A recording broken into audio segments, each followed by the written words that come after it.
My ex-girlfriend Jessica, arm in arm with a rich air, pointed at my nose and screamed. A pathetic delivery boy like you thinks he belongs in a high-end community like this? I sneered and slapped a Golden Boss property deed onto her face. Look closely. This entire block, the most expensive real estate in Manhattan, is now under my name. Now, take your bankrupt fiancé and get the hell off my property. Welcome. The story begins now. The rain in Manhattan always carries a scent that mixes rust with expensive perfume, especially in the luxury residential area on the west side of Central Park. I wiped the rainwater off my face and looked down at the box of black truffle pizza in my arms, which was rapidly losing its heat. If it weren't for the stack of medical bills at home, thick as a dictionary, I would never have ridden my rickety, falling apart motorcycle across half of New York in this godforsaken weather. My name is Ethan Vance. 2 years ago, I was a star student in the finance department at Columbia University, the one professors called the future Wolf of Wall Street. But now, I'm just a delivery guy in a yellow raincoat, struggling through the mud. Life has a way of slapping you in the face without ever giving you a heads up. I walked into the luxury apartment complex known as the Skyline, where the expensive marble floors of the lobby were polished enough to reflect my disheveled shadow. Hey, delivery guy. Use the freight elevator. The security guard's look of disdain made it clear he was viewing me as little more than a pile of walking trash. I said nothing and pressed the button for the freight elevator. The penthouse, the closest place to God in all of Manhattan. The moment the elevator doors slid open, I was greeted by a wave of warm air and the sound of mellow jazz. I'm sorry for being 5 minutes late. Here is your. My words were cut short, stuck in my throat. The woman standing at the door was wearing a silk robe, holding a glass of red wine in her hand. That face, which once smiled at me so tenderly, was now filled with a sickening arrogance. Jessica Monroe, my ex-girlfriend.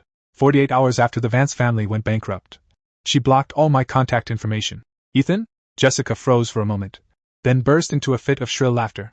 Oh my God, Bradley, come look. Our former finance genius is actually delivering pizza to me now. A man in an expensive robe wrapped his arm around her waist. It was Bradley Thorne, a rich second-generation heir who was useless at everything except for being born into the right family. He sized me up contemptuously, pulled a crumpled $1 bill from his pocket, and tossed it onto the waterlogged ground like he was dismissing a beggar. Take it, kid, this is your tip. Don't get our carpet dirty. I clenched my fists tightly, my nails digging into my palms. At that very moment, a cold, emotionless mechanical voice suddenly exploded in my mind. Command confirmed. Host's emotional fluctuations have reached the threshold. The goddess Cashback System has officially awakened. The voice vibrated directly against my cerebral cortex. I could even feel a faint electric current coursing through my entire body. Immediately after, a line of pale blue text, visible only to me, appeared on my retina. Goddess detection function activated. Target, Jessica Monroe. Charm rating, 75. Note, rating reduced due to vanity and snobbery. Conquest value, low. System suggestion, such low-level targets only provide a 10-fold cashback. Host, please do not waste your time. Before I could recover from the shock, the system instructions flashed again. Newbie gift pack issued. Host has obtained God's Eye, Junior Access, allowing you to see the basic financial status of everyone within a 10-meter radius. Current account balance, 0.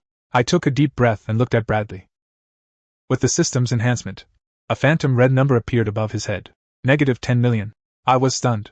This arrogant heir to the Thorne family was actually a pauper who owed $10 million. Hey, trash, take your tip and get lost, Bradley sneered, moving to shut the door when he saw I wasn't moving. I let out a cold laugh. Instead of picking up the dollar on the ground, I looked him straight in the eye. Bradley, since your family trust fund has already lost $10 million shorting oil, I suggest you save that dollar and go buy yourself a hot dog. Bradley's face turned pale instantly, a flash of sheer terror crossing his arrogant eyes. Jessica was stunned as well. She looked at Bradley in confusion, only to find that he was now completely speechless. I turned and stepped into the elevator, the gloom that had been weighing on my heart for so long lifting slightly. But I knew this was only the beginning. Just as I stepped out of the apartment building, the rain began to pour even harder. While I was taking shelter by the roadside, a silver Bentley Mulsanne pulled up slowly. The door opened, and a woman holding a black umbrella stepped out. In that instant, the world seemed to stand still. She was dressed in an impeccably tailored navy blue business suit, her silver hair tied back. Her features were as exquisite as a work of art carved by the hand of God. Yet she possessed an icy aura that kept people at a distance, making one afraid to look her in the eye. My retinas began to throb frantically once more, and this time, the text turned into a dazzling gold. Warning! Top tier goddess detected. Target, Victoria Sterling. Charm rating, 99 perfect. Conquest value, extremely high. Current status, suffering from sudden hypoglycemia. Urgent energy replenishment required. System directive, Provide assistance or physical contact to receive a 1,000-fold cashback reward. Victoria Sterling? The woman known on Wall Street as the Ice Queen. The heir to the Sterling family who commands hundreds of billions in assets?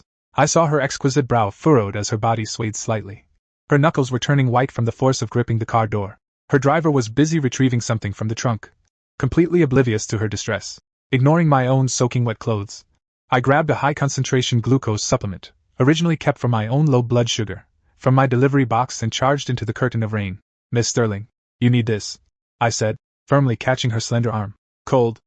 Extremely cold, that was the first sensation I felt upon touching her skin. Ding! Successfully touched a top-tier goddess. System determination. Valid contact for 3 seconds. 1,000-fold cashback activated. Command input. The item currently gifted by the host is valued at $10. Calculating cashback amount. Cashback multiplier. 1000x. Amount credited. $10,000. I felt my phone vibrate violently in my pocket, but I didn't have the mind to check it. Victoria's deep, ice blue eyes were locked onto me, filled with a trace of wariness and shock. Who are you? Her voice was like a polar wind, weak, yet still carrying an unquestionable authority. A delivery guy who doesn't want to see Wall Street crash just because you fainted. I tore open the packaging of the glucose supplement and held it to her lips. Drink this. Your hypoglycemia will improve within 3 minutes. She stared at the cheap supplement for 2 seconds, seemingly weighing whether I was trying to poison her. Ultimately, she parted her crimson lips and drank it from my hand. 3 minutes later, her complexion returned to a healthy glow at a speed visible to the naked eye. Thank you? She stood up straight, regaining that air of looking down upon the world. She pulled a stack of bills from her bag, at least $500, and handed them to me. This is for your trouble. Ding! Goddess Victoria Sterling has experienced a fluctuation in favorability. Cashback reward? $100, 000. I didn't take her money. I just smiled and pointed at the beat-up motorcycle by the roadside. Miss Sterling, more than money. I prefer seeing smart people live a little longer. Remember to eat lunch on time next time. I hopped onto my motorcycle and charged into the curtain of rain amidst the roar of the engine, leaving Victoria standing alone in the downpour, gazing thoughtfully at my retreating figure. Back in my 10-square-meter basement rental, I stripped off my soaked clothes and pulled out my phone with trembling hands. A text message from the bank sat quietly on the screen. Your account ending in 4829 received a deposit of $101, 000 today. Balance, $101, 120. I stared at that string of zeros, my heart pounding so hard it felt like it would leap out of my throat. This money was enough to cover my father's dialysis for the month, with enough left over to buy myself a decent suit. Ding! System notification. The host has completed the initial cashback. Advanced feature unlocked. Goddess favorability missions. By triggering positive emotional fluctuations in a goddess, you will unlock higher cashback multipliers and top-tier global business intelligence. Target Victoria Sterling's current favorability, 5%. Lying on the hard bed and staring at the moldy ceiling, I muttered to myself, Jessica, Bradley, you'd better pray your luck stays this good, because Ethan Vance is back. Over the following week, I quit that damn food delivery job. I used the $100, 000 from the system's cashback to settle my father's medical bills and bought a custom Armani suit. I was no longer the delivery boy struggling in the mud. I was returning to the chessboard where I belong. The system's God's eye allowed me to easily see through the hidden hands of those suit and tie fraudsters on Wall Street. I moved between several mid-sized exchanges, utilizing minor financial loopholes for high-frequency trading. In less than 10 days, my account balance snowballed, swelling to $3 million. But that wasn't enough. Manhattan is a place defined by social circles, and $3 million wouldn't even buy a ticket into those top-tier clubs. I needed an opportunity, a chance to break directly into the inner sanctum of Wall Street. The system gave me that opportunity. Instruction issued. Victoria Sterling favorability mission updated. The target is currently facing an extremely difficult business crisis. Host, please proceed to the Bernardine in Lower Manhattan and use your financial expertise to help her out of the predicament. Mission reward. Access to $100 million in interest-free leverage capital and a significant boost in favorability. $100 million in leverage. I took a deep breath. This was practically a dragon-slaying saber delivered to me by the system. At 12 o'clock sharp, I arrived at this 3-star Michelin restaurant, the most difficult place to secure a reservation in all of New York. I didn't have a booking, because I knew that the entire main hall had been bought out by the Sterling family today. I was stopped at the entrance by 2 burly men in suits. Sir, we are not accepting walk-ins today. The bodyguard's voice was cold and hard. Tell Miss Sterling that the man who doesn't want to see Wall Street collapse is here to deliver lunch. I straightened my tie, my tone calm. Under the aura of the system's absolute capital coercion, the 2 bodyguards instinctively took half a step back, a flicker of confusion crossing their eyes. Within a few minutes, The restaurant manager hurried out and respectfully invited me inside. Victoria still maintained her aloof, icy demeanor. She sat at a round table in the center of the restaurant, surrounded by 7 or 8 executives who were visibly breaking a sweat. The atmosphere was so oppressive it felt as if the air itself had solidified. Mr. Vance, you had better give me a valid reason for interrupting me. Victoria looked at me, her ice blue eyes devoid of any warmth. I pulled out the chair opposite her, sat down without ceremony, and took a sip of the ice water sitting on the table. Your short-selling team is making an incredibly foolish mistake. Miss Sterling, that company you are shorting, ComEd Medical, is not the shell company it appears to be on the surface. As soon as the words left my mouth, a pot-bellied executive nearby slammed his hand on the table and stood up. Who do you think you are, talking such nonsense here? Our team has analyzed their financial reports for the past 3 years. This company's cash flow dried up long ago. They will absolutely drop below their IPO price before today's closing. I didn't even spare the fat man a glance. On my retina, the system subtitles were scrolling rapidly. Target data locked. ComEd Medical. Hidden trump card. A revolutionary anti-cancer drug secretly passed FDA approval 3 days ago. Internal news to be announced at 2 p.m. Estimated stock price surge. 300%. Is that so? I sneered, looking Victoria straight in the eye. What if I told you that ComEd Medical's anti-cancer drug, X7, which has been stuck in the clinical stage, secretly passed FDA approval 3 days ago? A deathly silence filled the restaurant. Victoria's pupils contracted sharply. She was an exceptionally brilliant woman and understood perfectly what it would mean if this information were true. It meant that the short positions she was currently holding would result in a loss of hundreds of millions of dollars. Why should I believe you? Her voice trembled slightly. Because if I were a con artist, I'd already be on my way to the airport by now. Instead of sitting here risking having your bodyguards break my legs. I pulled a piece of paper from my inner pocket and slid it toward her. This is a hidden Swiss bank account belonging to ComEd Medical. Just yesterday, Johnson secretly wired $20 million in earnest money to this account to discuss the acquisition of drug patents. You can have your intelligence network verify it. It shouldn't take more than 5 minutes. Victoria did not hesitate and immediately picked up the phone to dial. Those 5 minutes felt like a century to the executives. I, on the other hand, leisurely sampled the appetizers on the table. 5 minutes later, Victoria hung up the phone. The way she looked at me had completely changed. Her cold gaze now held a hint of shock and a trace of unconcealable curiosity. Close the positions immediately. Close all short orders. Reverse and buy long options. Use all available capital and snap up every retail lot on the market at any cost. Victoria's voice suddenly rose, regaining that decisive, commanding aura of a queen. The executives scrambled out in a frantic rush to carry out the orders. Only the two of us remained in the dining room. You've saved me once again, Ethan Vance. Victoria looked at me, her tone finally softening a little. Ding! Victoria Sterling is experiencing intense feelings of gratitude and shock. Favorability increased to 20%. Mission accomplished. Reward. $100 million in interest-free leverage funds has been deposited into the host's offshore account. I suppressed the inner ecstasy I was feeling, maintaining a composed smile on my face. It was no trouble at all, Miss Sterling. Since I said I was bringing lunch, I naturally had to bring something of value. Just then, the restaurant doors were shoved open violently. Victoria, I heard you're closing out your position in ComEd Medical? Have you lost your mind? An arrogant voice rang out. I turned my head to see Bradley Thorne. Jessica was right behind him. Both were decked out in designer labels as if they were walking a red carpet. Bradley froze when he saw me sitting across from Victoria, then burst into a mocking laugh. Ethan, how did a delivery boy like you sneak in here? Are you here to pitch your black truffle pizza? Jessica also covered her mouth with a giggle, her eyes filled with disdain. Oh my God, Ethan, is that Armani suit a rental? Did you remember to cut the tags off? Victoria frowned. She utterly loathed such rude interruptions, especially right after she had just completed a high-stakes capital maneuver. Mr. Thorne, please show some respect, Victoria said coldly. Victoria, don't let this kid fool you. He's nothing but a bankrupt loser. Bradley pointed right at my nose. ComEd Medical is finished today. Our Thorne family has already bet $50 million shorting it. If you close your position now, you're just throwing money into the ocean. I looked at Bradley as if I were looking at a dead man. I slowly stood up and walked toward him. Under the influence of the system's absolute capital pressure, my frame, half a head taller than his, seemed to carry an invisible sense of oppression, causing him to take an involuntary step back. Bradley, did you just say your family put $50 million into shorting ComEd Medical? A cruel smile curled at the corners of my mouth. So what if it is? He blustered, trying to save face. I lifted my wrist and glanced at my newly purchased Patek Philippe. It is currently 1:59 p.m. In 1 minute, the official FDA announcement will be released. Bradley, I suggest you call your fund manager right now and prepare your last words. The moment the words left my mouth, I heard Victoria's phone let out a sharp, urgent notification chime. She glanced down, then looked up at Bradley with eyes full of pity. The announcement is out. ComEd Medical's new drug has been approved. Victoria's voice sounded like a death sentence. The financial news terminals on the lobby walls were instantly filled with a blinding flash of red.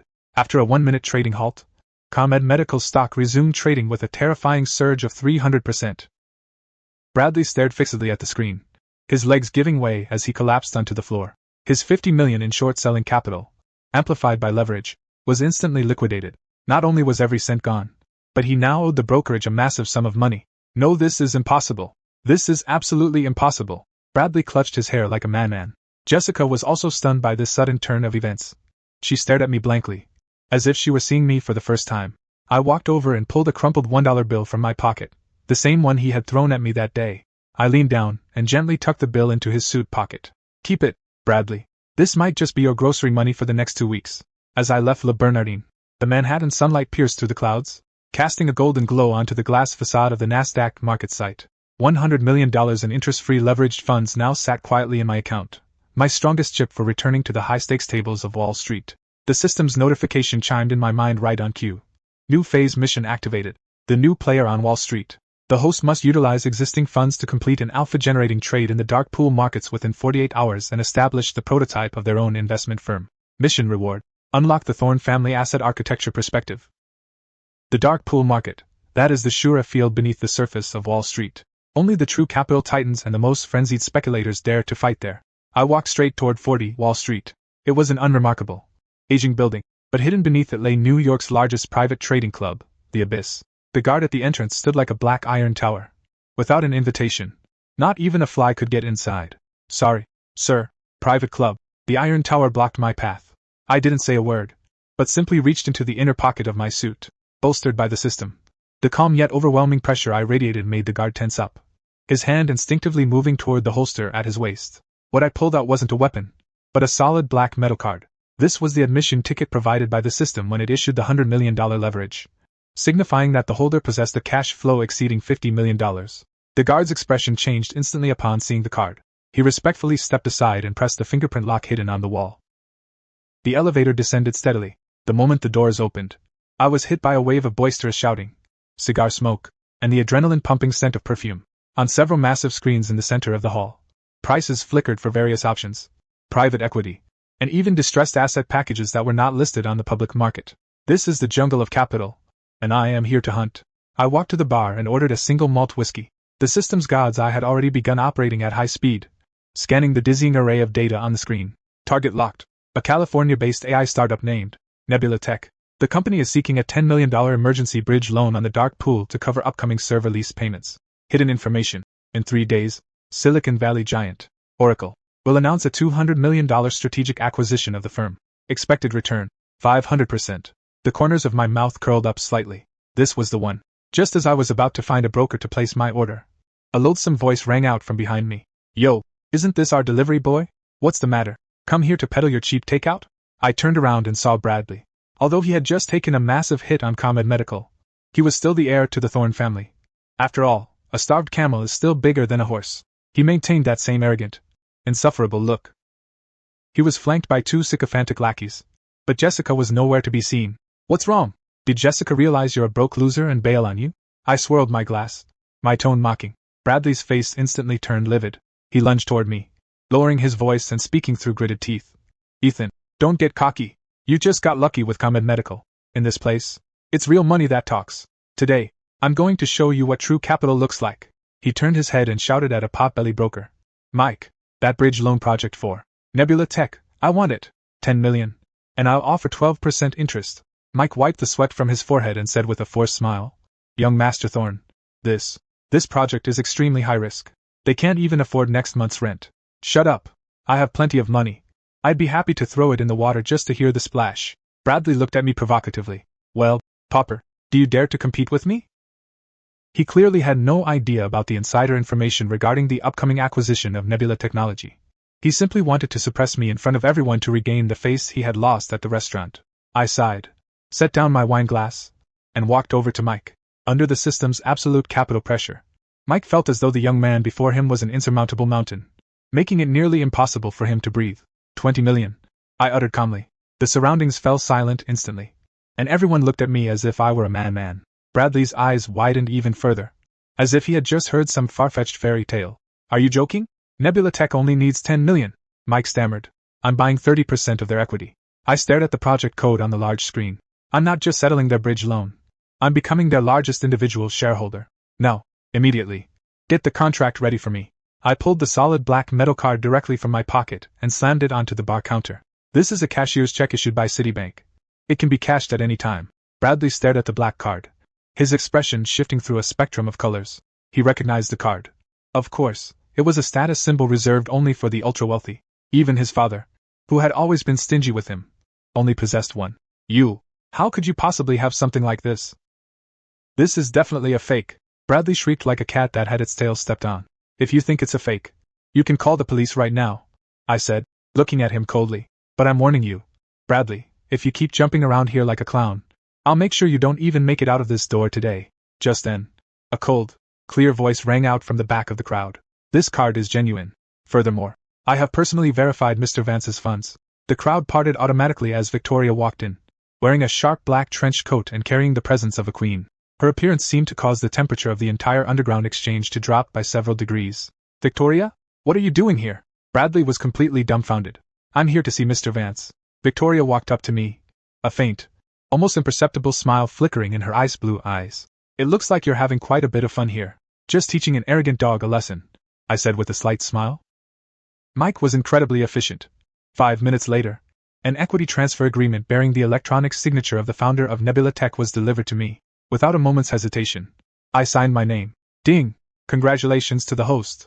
You have completed an excess return transaction within 48 hours and established the prototype of Vance Investments. The mission has been perfectly accomplished. Reward issued. The Thorne Family Asset Structure Perspective Map has been loaded into the host's brain.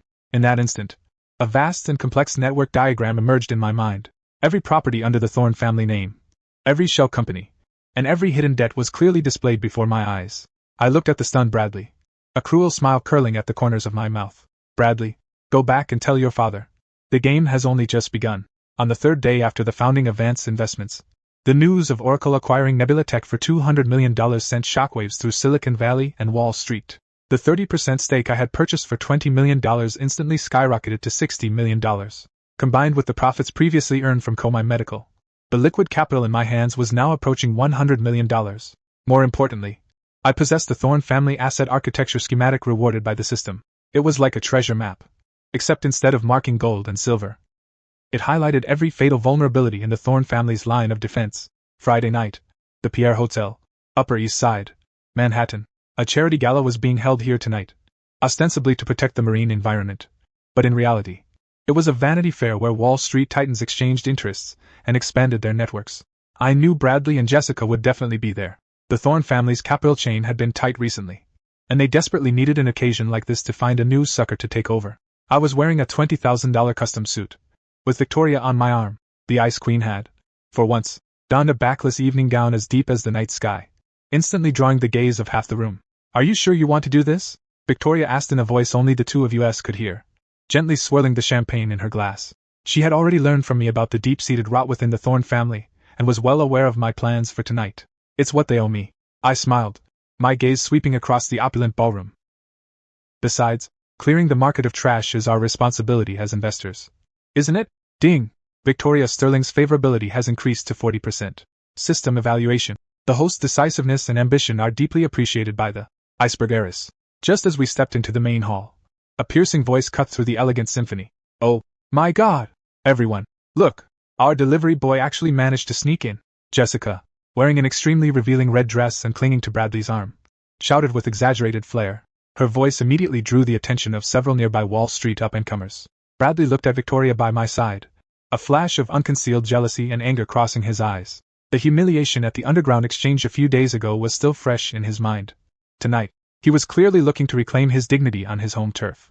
Ethan, what kind of dirty tricks did you use to deceive Miss Sterling? Bradley stepped forward, blocking our path, his voice loud enough for half the venue to hear.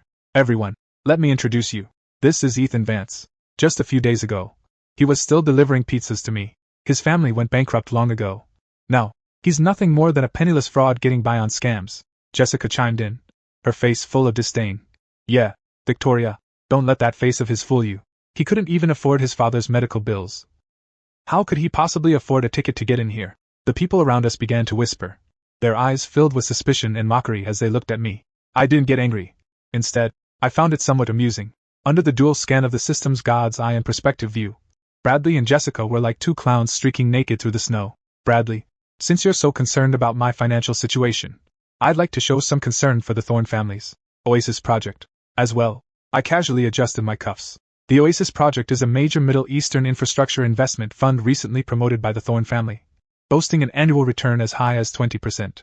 Many of the guests at tonight's dinner are potential investors in this project. Upon hearing those words, Bradley's expression shifted slightly, but he immediately forced a look of composure. The Oasis project is operating smoothly, and the first dividend payments will be credited next month. What would an outsider like you know? Is that so? I sneered, raising my voice to ensure the Wall Street moguls nearby could hear clearly. If I recall correctly, your family's so-called Oasis project hasn't actually secured a single project permit in the Middle East. The money you're using to pay interest to early investors is entirely funded by the principal of those who joined later. I paused, then enunciated 4 words with deliberate precision. A Ponzi scheme. The banquet hall fell into a deathly silence. Even the symphony orchestra on stage ceased their performance. You're talking nonsense. I'll sue you for libel, Bradley shrieked, sounding like a cat whose tail had been stepped on. However, his shifting eyes and the cold sweat on his forehead had already betrayed him. Sue me? I pulled a stack of printed documents from my inner coat pocket and hurled them directly at his face. These contained a complete transaction records of your money laundering through 3 shell companies in the Cayman Islands, as well as photos of your non-existent Dubai project site. Oh, and by the way, I also have the recording of your father's failed attempt to apply for an emergency loan from a Swiss bank last night. The papers scattered across the expensive carpet like snowflakes. Several Wall Street bigwigs nearby immediately bent down to pick up the documents, scanning them rapidly. As they read further, their expressions grew increasingly grim. Damn it! Old Thorne is a fraud. A fund manager who had just invested $5 million roared in fury. Call the legal department immediately. I want to freeze all of the Thorne family's assets, another shouted. Exasperated, Bradley stared blankly at the documents on the floor, his legs giving way as he collapsed directly onto the ground.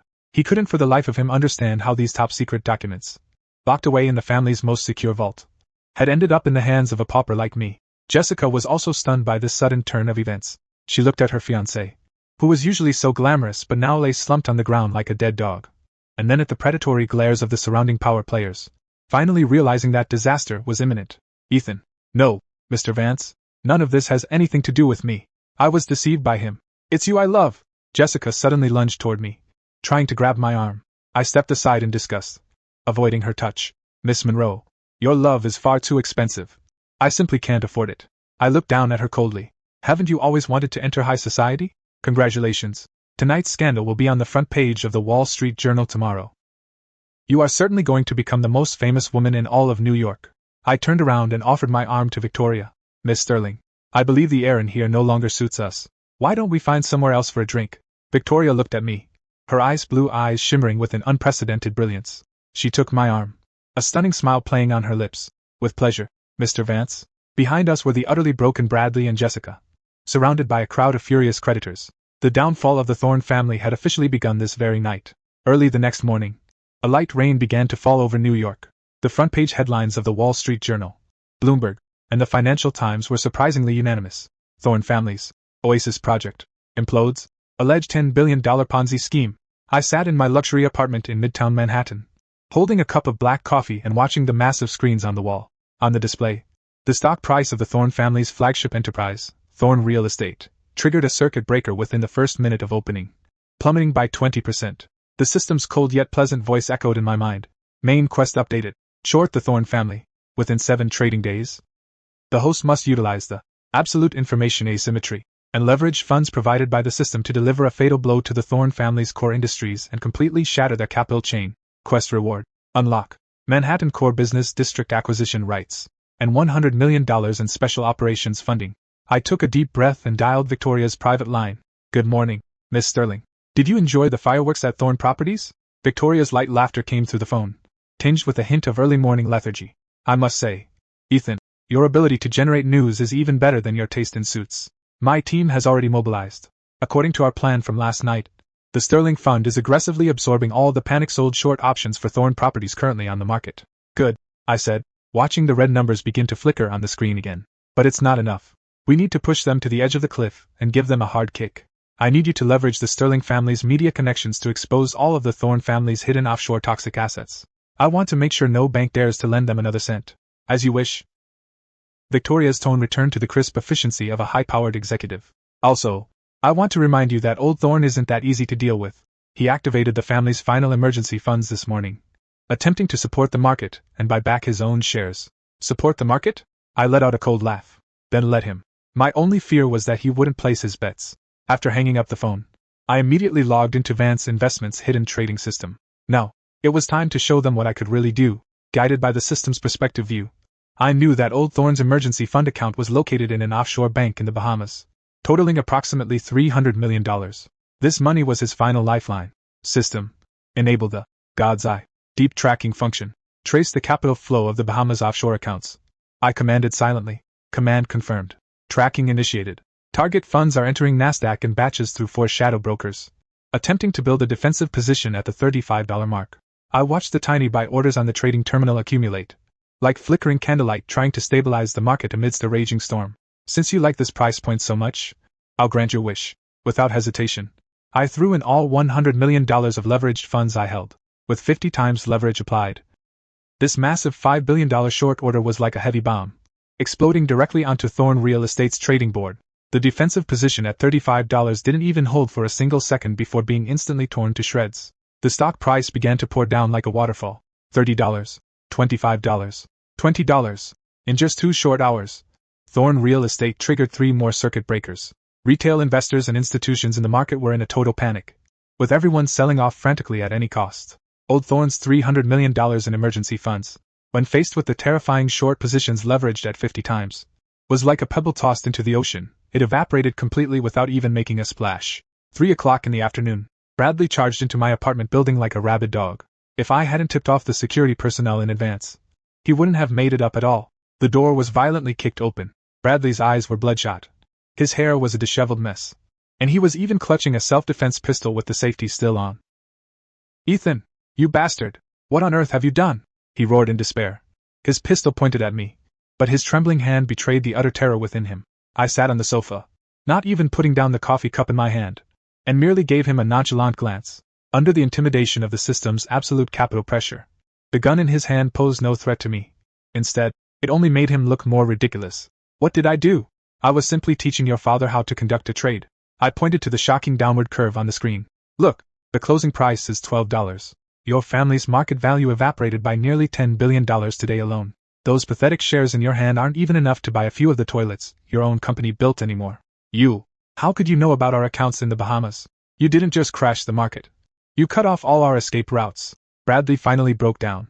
He threw the gun to the floor and collapsed to his knees before me with a thud, wailing like a child. "Ethan, please, have mercy. My dad has already had a heart attack and is in the ICU. As long as you stop, I'll agree to anything. I don't want that bitch Jessica anymore. She was always just a vain whore. I'll pay you back. I'll give you back everything I ever owed you." Watching this once arrogant scion of wealth now kneeling at my feet like a dog, wagging his tail and begging for mercy, I felt not a single shred of pity. When they drove me out of the financial world and left me to endure endless humiliation delivering takeout on rainy nights, did they ever once show even the slightest bit of mercy? Bradley, some debts cannot be settled with money alone.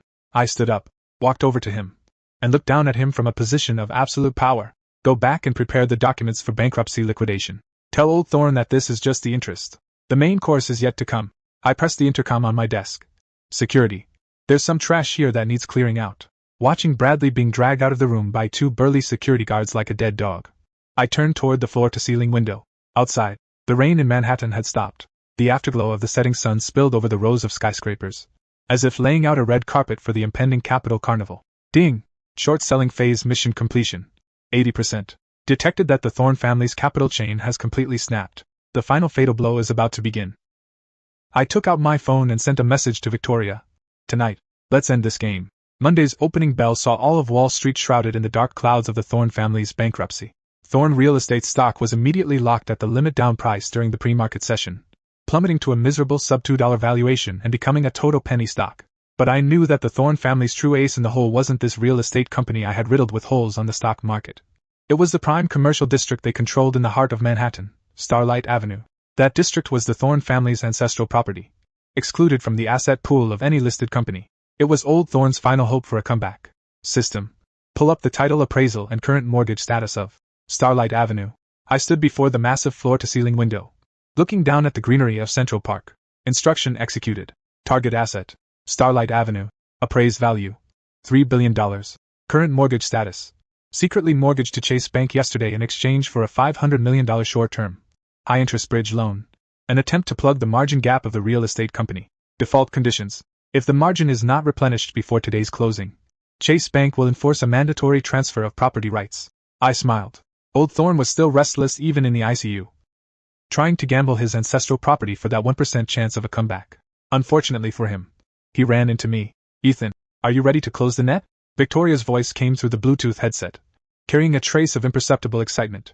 Today, she was dressed in a sharp white suit, sitting in the Sterling Fund's Operations Command Center in front of dozens of data screens flashing with red and green lights. Of course. I picked up the whiskey on the table and took a light sip. How are the arrangements on Chase Bank's end? Everything is going smoothly. The head of Chase's credit department is an old acquaintance of my father's. I have already applied pressure in the name of the Sterling family and promised to acquire this non-performing debt at a 30% discount on the market price. Victoria's tone exuded a powerful confidence. As soon as 3 o'clock arrives, if the Thorne family fails to cover the margin, the title to Starlight Avenue will immediately transfer to Chase, and then be directly deeded to the Starlight Capital account we jointly established. A pleasure doing business with you, my queen. 2:55 p.m. 5 minutes left until the NASDAQ close. Old Thorne's representative, a balding lawyer drenched in sweat, was still pleading desperately for an extension in the Chase Bank conference room. But the capital markets have never known compassion, only cold, hard rules.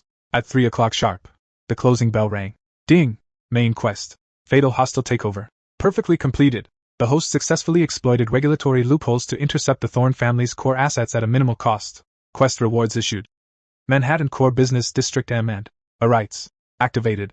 $100 million special operation funds credited. The title deed for the target asset, Starlight Avenue, has been locked under the host's name via an offshore trust. The moment the system notification faded, my private phone began to vibrate frantically. It was an unknown number, but I could guess exactly who it was. I pressed the answer button, and from the other end of the line came Old Thorne's voice, extremely weak, yet filled with a rasping, bone-deep hatred. Ethan Vance, you demon. Good afternoon, Mr. Thorne.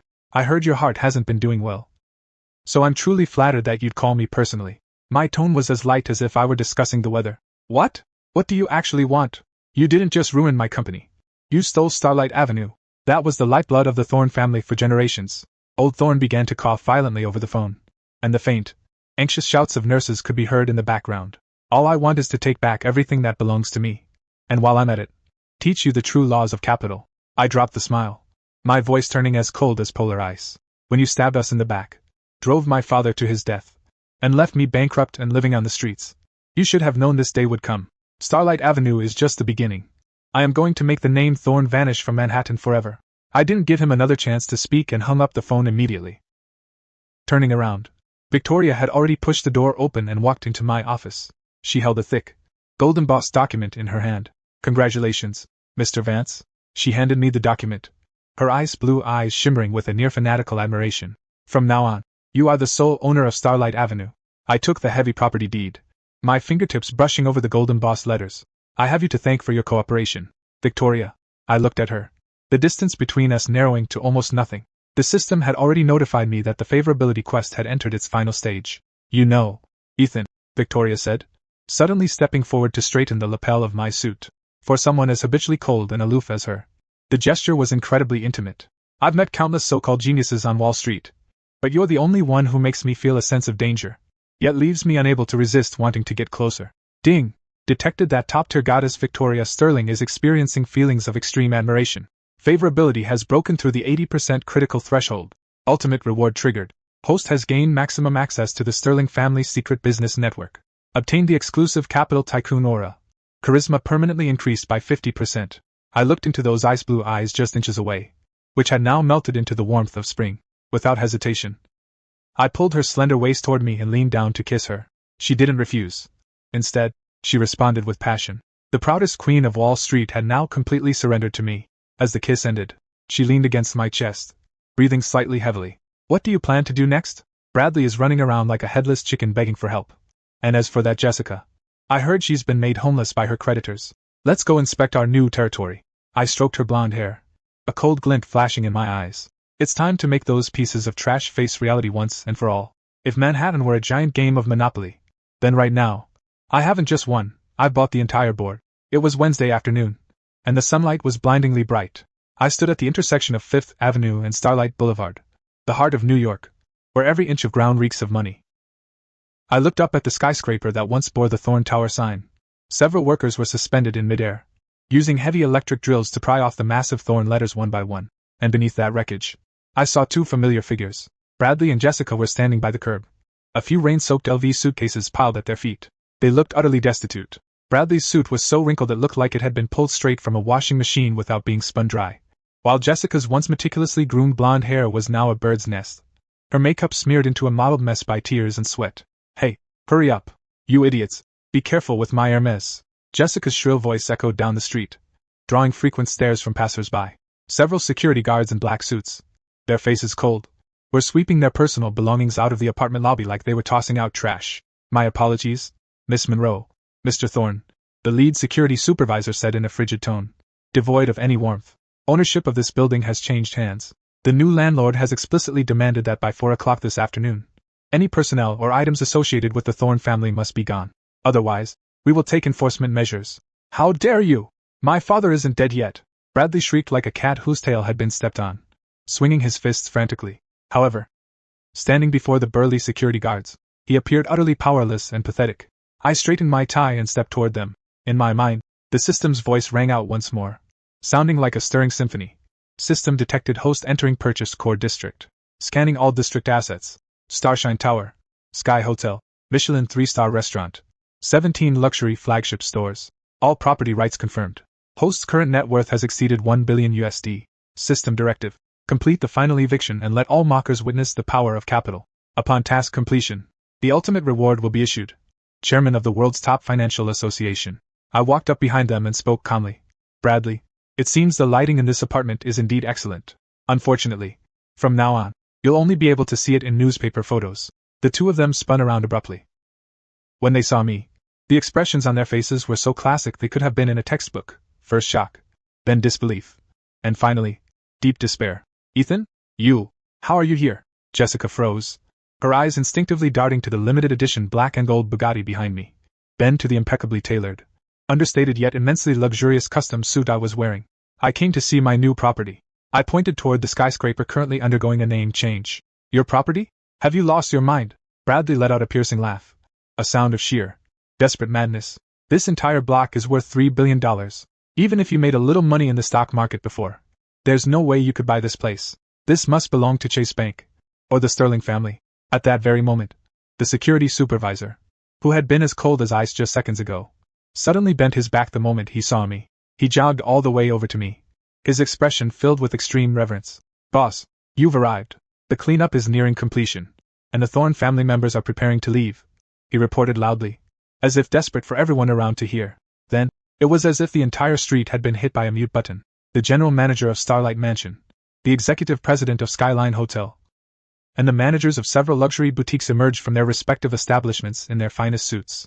Under the stunned gazes of the onlookers, they lined up in 2 neat rows before me. Good afternoon, Mr. Vance. The synchronized greeting of over 100 people echoed through the air. I looked at the stunned Bradley and Jessica, pulled a folded property map from my pocket, and flicked it open. Bradley, look, from here, all the way to the Central Park entrance over there. My finger traced a perfect arc across the map. A total of 45 buildings, 3 parks, and 2 private clubs. As of now, their sole legal owner is named Ethan Vance. I paused, letting a cruel smile spread across my face. In other words, every single brick you are standing on belongs to me, and I have no intention of lending this land to a piece of trash for sentry duty. Bradley's mouth hung open, a gurgling sound escaping his throat, but he couldn't utter a single word. His knees buckled, and he collapsed directly onto his suitcase, a sign of a total breakdown. Jessica, meanwhile, rushed forward like a madwoman, trying to grab my sleeve, but she was swiftly intercepted by the security personnel. Ethan, honey, I was wrong. I know I was wrong, she screamed, tears streaming down her face. I was bewitched by Bradley. He lied to me and said you were bankrupt. He threatened me. You've always been the only one in my heart. Look, I still have our old photos together. With trembling hands, she fumbled for her phone, trying to show me photos that she had likely deleted long ago. I looked down at her, my gaze as cold as if I were looking at a speck of dust on the roadside. Jessica, that $1 you threw on the ground that day, I've already returned it to Bradley. As for you, weren't you always looking down on my status as a delivery driver? It just so happens that I have a few openings for temporary public restroom cleaners in this district's property management department. You should give it a try. For the sake of us being old classmates. I'll even pay you double. The surrounding bystanders erupted into a burst of mocking laughter. In Manhattan, where winners take all and losers are cast aside, no one has sympathy for two parasites who have lost their wealth. Security chief, I commanded coldly. Yes, boss. Clear out all these eyesores and their so-called luxury goods. In 5 minutes. I don't want to see a single trace of the Thorne family on this street. Yes, sir. The security personnel dropped their politeness, grabbing the two by their arms and dragging them toward the edge of the block. Bradley's wailing and Jessica's pleas for mercy gradually faded, eventually vanishing into the roar of the busy New York traffic. I turned to look at the skyscraper that was beginning to pulse with new life. Ding! Ultimate eviction mission complete. Host's aura has reached its peak. System reward. A $100 million special red envelope has been credited to your account. And the appointment letter for the chairman of the Global Financial Association has been sent to your private email. Host's current wealth. $4. 5 billion. Achievement. King of Manhattan. Unlocked. Victoria appeared by my side at some unknown moment, her golden hair shimmering in the sunlight as she took my arm. How does it feel, Mr. Vance? The feeling of buying out the entire city center? She asked with a smile. I took a deep breath, savoring the thrill of total control. How does it feel? It feels like the air here is much fresher than it was back when I was delivering food. Let's go, Victoria. Our dinner is booked at that Michelin-starred restaurant I just bought. I want to try the black truffle pizza and see if it tastes any better than the ones I used to deliver. She let out a soft laugh, and we walked side by side toward the heart of the empire that now belonged to me. Behind me, the giant LED screens across the entire block lit up simultaneously, displaying only one sentence. Welcome to the Vance era. 1 month later. Wall Street. Cipriani Ballroom. The power landscape of Wall Street has been completely rewritten. Sitting at the head of the main table, I gently swirled the Romani Conti in my crystal glass. Surrounding me were the world's most powerful financial titans, heads of conglomerates, and high-ranking government officials. Just 10 minutes ago, I officially accepted the gavel as chairman of the world's premier financial association.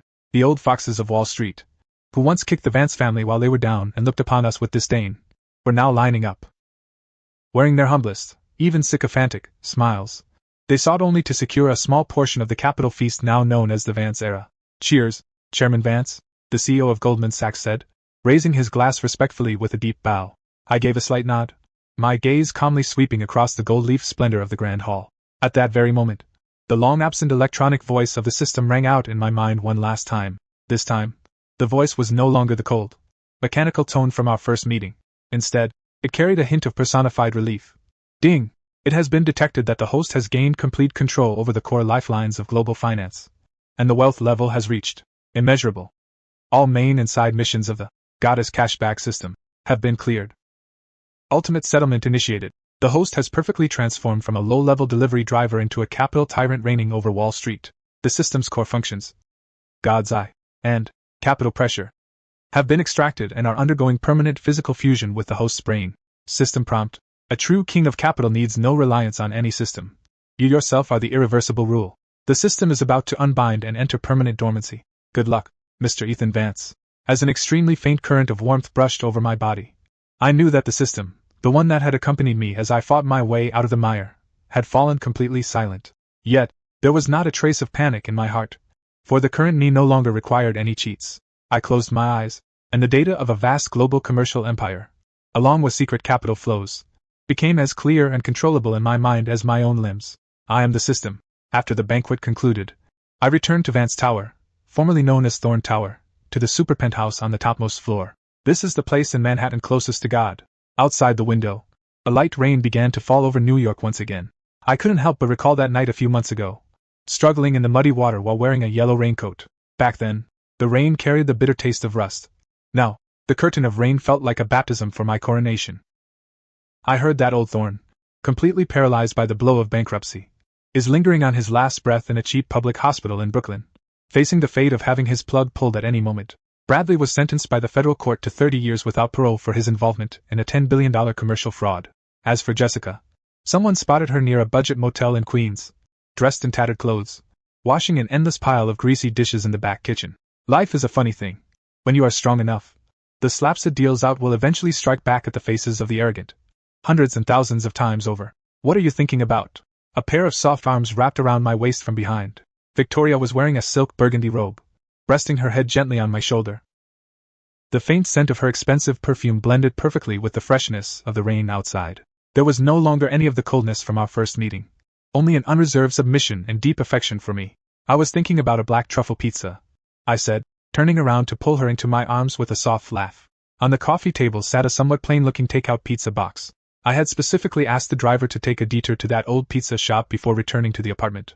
Victoria couldn't help but let out a light chuckle. She walked over, opened the cardboard box, picked up a slice that had already grown slightly cool, and took a bite without the slightest hesitation. It really is good. It might lack the refinement of a 3-star Michelin meal, but it has a very special flavor. Her ice blue eyes reflected my silhouette. What's that smell? The smell of victory. I walked over to her, picked up another slice of pizza, and lightly clinked it against hers, as if we were toasting with 2 glasses of vintage champagne. Outside the glass window, the neon lights of Manhattan flickered through the rainy night like flowing rivers of gold. From Times Square to Wall Street, every screen and every skyscraper silently proclaimed the majesty of the Vance Empire. The entire world roared beneath my feet, and in my arms, I held the most dazzling queen of Wall Street. Ethan, Victoria whispered, leaning against my chest as she gazed out at the shimmering empire beyond the window. NASDAQ opens tomorrow. Which company are we going to hunt? I swallowed the last bite of my pizza, drew a silk handkerchief to wipe my hands, and cast a profound gaze toward that endless forest of steel. It doesn't matter, I said with a slight smile, pulling her closer. After all, the entire world is already ours. And that's a wrap. Folks, if this story gave you that sweet dopamine hit and was more satisfying than peeling the plastic off a brand new TV, do me a massive favor. Obliterate that like button and hit subscribe. I'm locked in the content mine, serving up fresh, ridiculously satisfying stories every single day. See you tomorrow for your next fix.